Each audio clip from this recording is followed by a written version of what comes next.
Bom dia! Antes da gente começar a falar sobre esse assunto que eu amo, por favor, já deixe seu like, entendeu? Comenta, compartilha com quem você acha que esse assunto vai interessar, porque está no mesmo momento que você ir prestando uma provinha, entendeu? Estudando para um Enemzinho. Então, assim, já deixa o like e bora começar, porque o assunto hoje é um dos assuntos que eu mais adoro na história. Tá bom? Envolve revolta, envolve luta popular, envolve campesinato, envolve um monte de coisa que vocês vão ver que é assim, ó, babado, tá bom? Então vamos começar.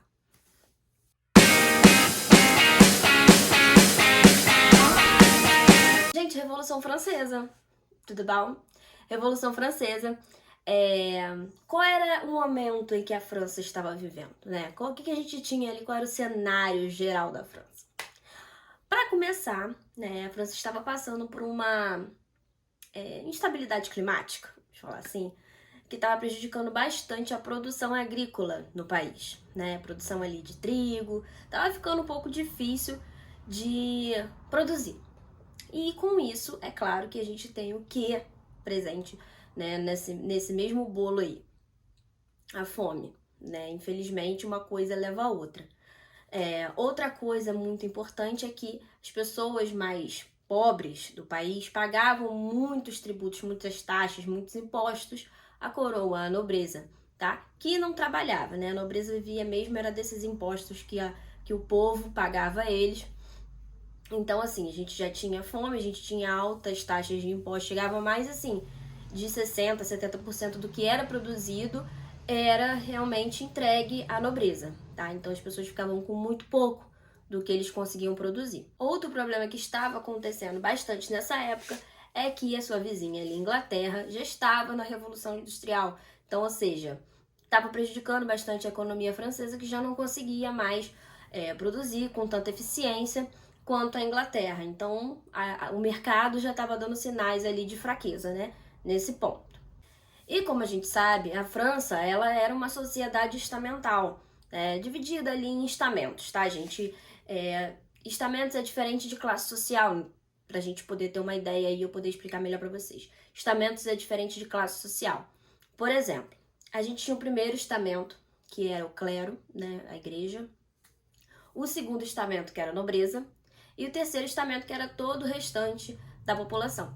E aí, todo o restante da população, a gente tem burguesia, tá? Ali, pequenos comerciantes, uma galera que produzia mais urbano, né? A gente tem os camponeses, que também produziam no campo. Então, assim, tem diferentes classes sociais dentro de um mesmo estamento, tá? Assim como o primeiro e o segundo estamento, a nobreza e o clero, eles dois dividiam a mesma classe social, afinal de contas, dispunham dos mesmos privilégios, tá? Os dois estavam ali no mesmo patamar, enquanto que o terceiro estamento estava totalmente, né, às margens da sociedade. Quanto a isso, a gente tinha o terceiro estamento, que fazia com que todo o imposto, toda a riqueza do país fosse produzido e mandado para o primeiro e segundo estamento, que era a nobreza e o clero. Enquanto que eles não davam nada em troca, não, sabe? Então, assim, eram banquetes para um lado da população, para um pequeno grupo, né, que era esses dois aí, viviam na fartura, enquanto o restante do povo estava realmente à míngua. E isso começa a ser um problema porque, como o povo não estava mais produzindo, não estava mais conseguindo produzir por conta desse problema climático aí, essa dificuldade na produção agrícola, a gente começa o quê? A faltar imposto. Então, assim, todo aquele padrão de vida elevado começa a ser ameaçado por conta dessa falta de dinheiro, né? Que não tinha mais como você arrecadar.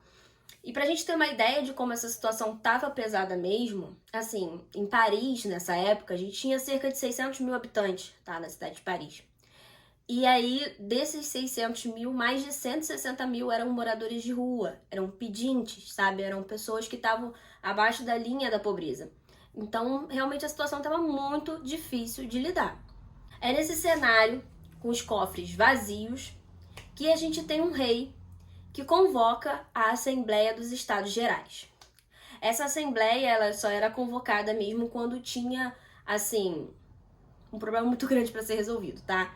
A gente estava ali em 1789 e a última vez que essa assembleia tinha sido convocada foi em 1614, para vocês verem que não era uma coisa muito comum de se acontecer, tá? Bom, essa assembleia ela era convocada convocava membros dos 3 estamentos, né? Membros do clero, membros da nobreza e membros do povo, para poder discutir e chegar num acordo sobre o que seria feito dessa questão social, do que estava acontecendo na França, tá?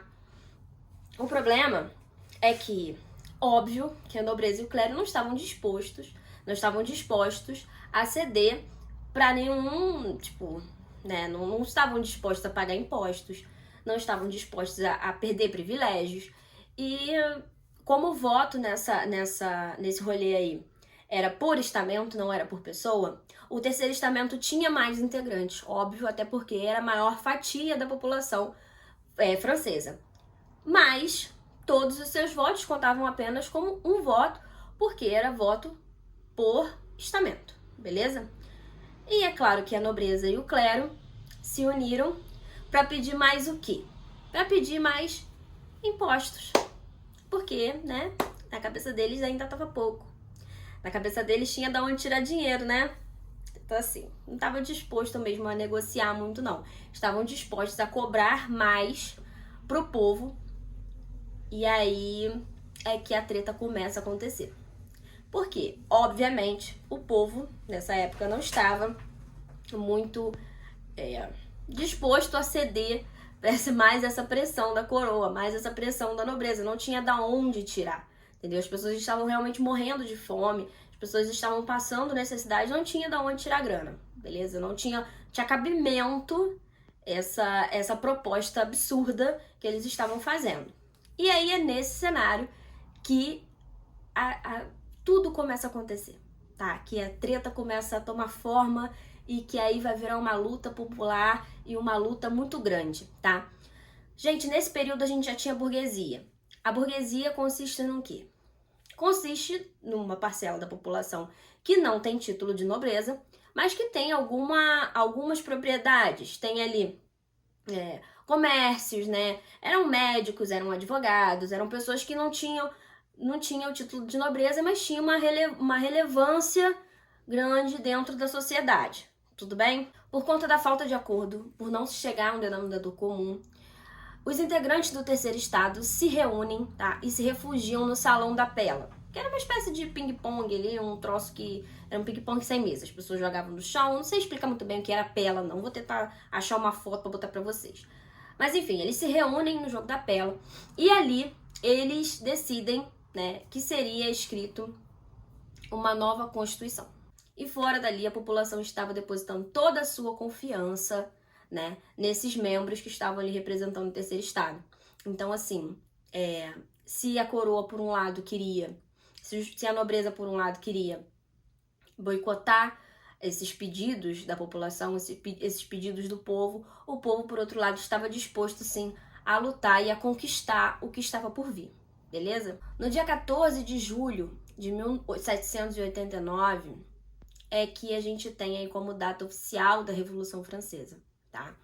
É nessa data aí que a gente tem invasão popular dentro de depósitos de armas da nobreza, depósitos de armas da coroa, né? A gente tem a população se armando, a gente tem a queda da Bastilha, né, que é conhecida como um grande símbolo dessa revolução, por ser uma prisão onde ficavam pessoas da oposição, né, pessoas contra a nobreza, pessoas que questionavam a nobreza, questionavam todo esse sistema absurdo que era imposto na França naquela época.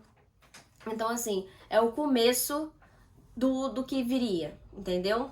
E aí, no dia 26 de agosto, a gente tem a assinatura do que seria um dos documentos, né? Se não for o mais importante, é um dos mais importantes documentos da época, a Declaração de Direitos do Homem e do Cidadão. E nela se estabelecia que, a partir daquele momento, todos os homens seriam iguais perante a lei, deveriam respeitar uma Constituição, tá? Respeitar a lei.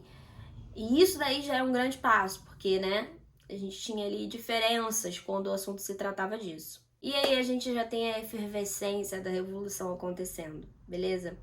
Bom, gente, com todos esses episódios rolando, né, com a queda da Bastilha, com a invasão, né, para pegar as armas do governo, com tudo isso acontecendo, a gente tem um período que foi conhecido como Grande Medo, que foi realmente as pessoas entraram em pânico, né? Verdade.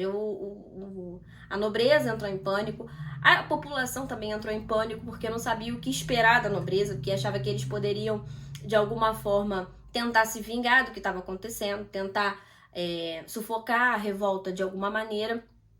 E foi nesse cenário aí que a gente começa a ter alguns ataques, né?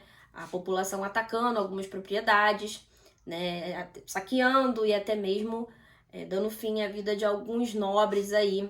Então a coisa começou a ficar um pouco mais apertada, beleza? A nobreza e o clero fogem da França, tá? Muitos membros da nobreza, muitos membros clérigos fogem da França, vão principalmente para a Prússia e para a Áustria se abrigar ali, para tentar, inclusive, desmontar a revolta de longe, porque eles esperavam ter abrigo político nesses lugares, beleza? Quando a gente chega em 1790, a Constituição do clero ela é assinada. E a partir daí, eles também submetem a igreja a novas leis, a novas regras. E claro que as pessoas que fizeram parte de toda esse motim foram excomungadas, né? Obviamente. Em 1791, a gente tem o rei da França tentando fugir, tá? Ele já é capturado ali perto da fronteira, perto da Bélgica. Ele é mandado de volta para Paris, onde ele fica ali em posse, né, dos revoltosos, mas não fica ainda, não chegou ao ponto em que chegaria a situação do rei, tá? Mas aí a gente já tem isso tudo acontecendo. Ainda no mesmo ano, em 1791, a gente tem a Constituição Francesa sendo assinada. E isso transforma a França numa monarquia constitucional, tá? Frustrou o plano de muitas pessoas que imaginavam que a partir daí a gente teria uma democracia, né? Não acontece, mas vira uma França com uma constituição, uma monarquia constitucional, e a partir desse momento a Assembleia Constituinte vira a Assembleia Legislativa, tá? Tudo isso que está acontecendo na França, gente, ela gera uma separação, né? Nesse terceiro estado, nesse terceiro estamento.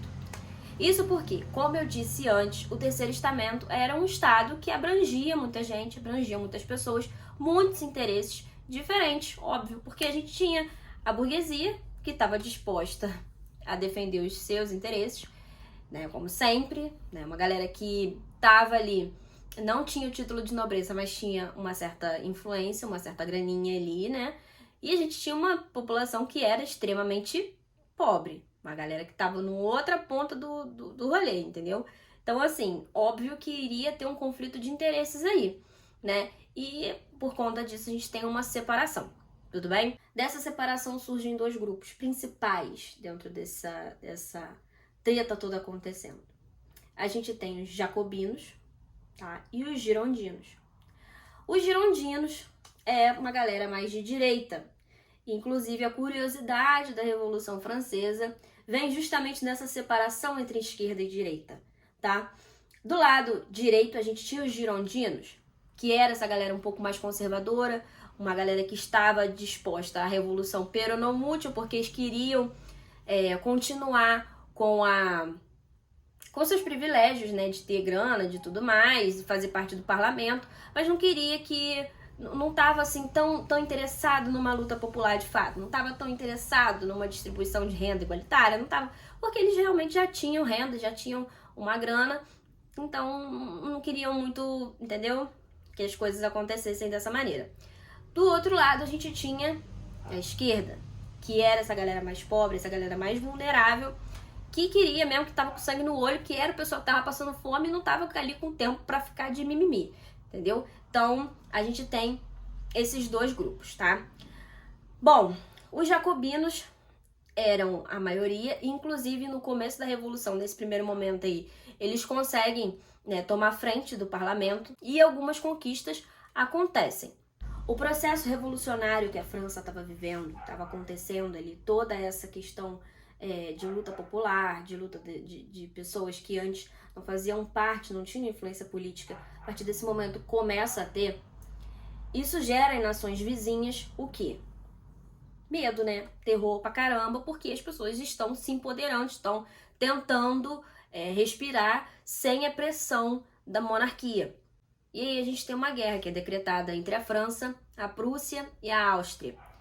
Que inclusive esses dois países que entram em guerra contra a França têm bastante influência das pessoas que se exilaram da França, que fugiram, sabe? Esses membros do clero, esses membros da nobreza que foram para esses países, eles lá se articulam politicamente para que a guerra acontecesse, tá? O que deu uma grande desestabilizada, porque por conta de dinheiro, né? Porque uma guerra é cara de se manter, porque a França já estava desestabilizada politicamente, porque a gente ainda tinha essa mudança acontecendo, tá? E isso dificultou bastante o processo revolucionário, porque as pessoas já tinham esse problema da fome para ser resolvido, muita coisa para ser resolvida, então a guerra não ajudou em nada naquele momento. Outra coisa que aconteceu foi que, com a chegada dos jacobinos ao poder, esse grupo ter chegado ao poder, a gente tem a queda da monarquia. A França se torna uma república, tá? A Assembleia Legislativa se torna uma convenção, onde ali seria decidido o destino do rei. Essa convenção, ela acontece ali em 1792, tá? E os girondinos, essa convenção, esse destino seria decidido por votação, tá? Os girondinos queriam um rei exilado, tá? E os jacobinos queriam um rei executado. Por quê?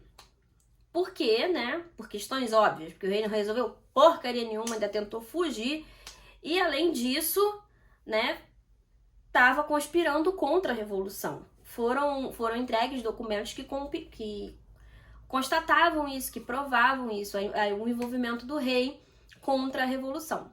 E isso foi a gota d'água, realmente. O rei foi guilhotinado, né?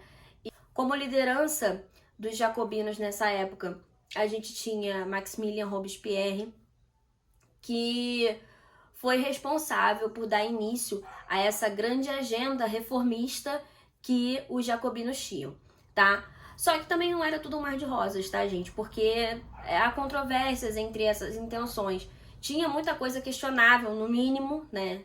Inclusive essa questão de perseguição a opositores. Essa questão de perseguição a opositores.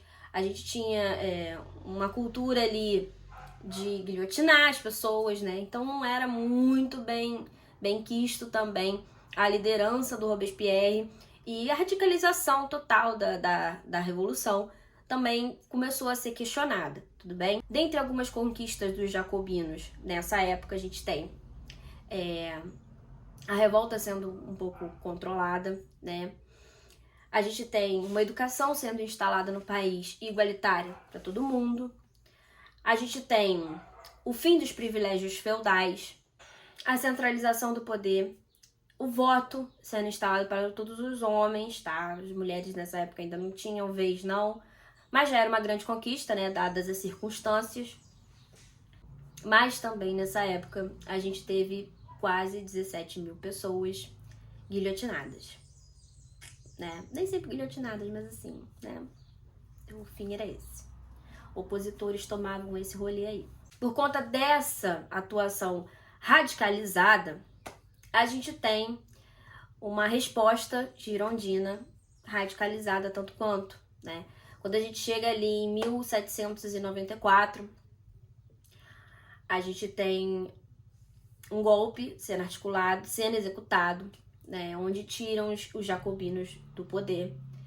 E a partir daí, muitas medidas que tinham sido tomadas foram revertidas, né? A revolta começou, a revolução começou a ser freada.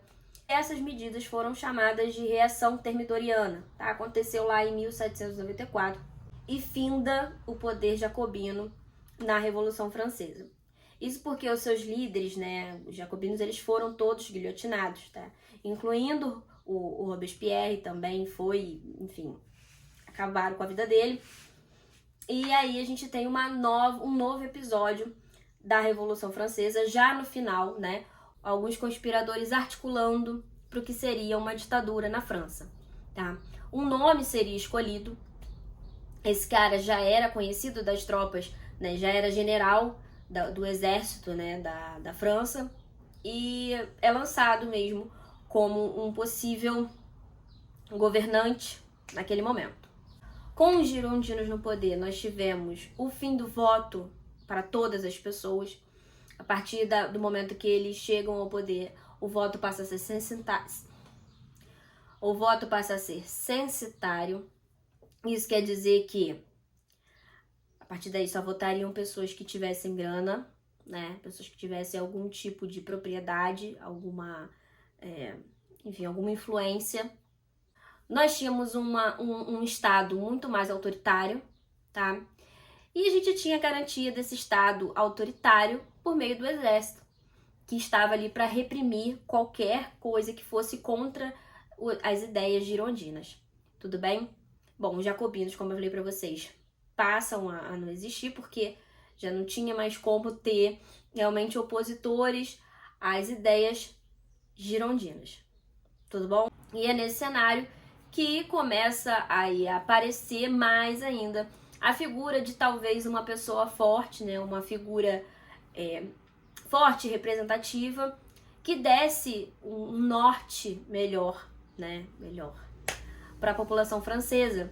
Foi a partir daí que a gente tem realmente a ideia do golpe se articulando, e o nome dessa pessoa viria a ser Napoleão Bonaparte, dando início à Era Napoleônica, tá?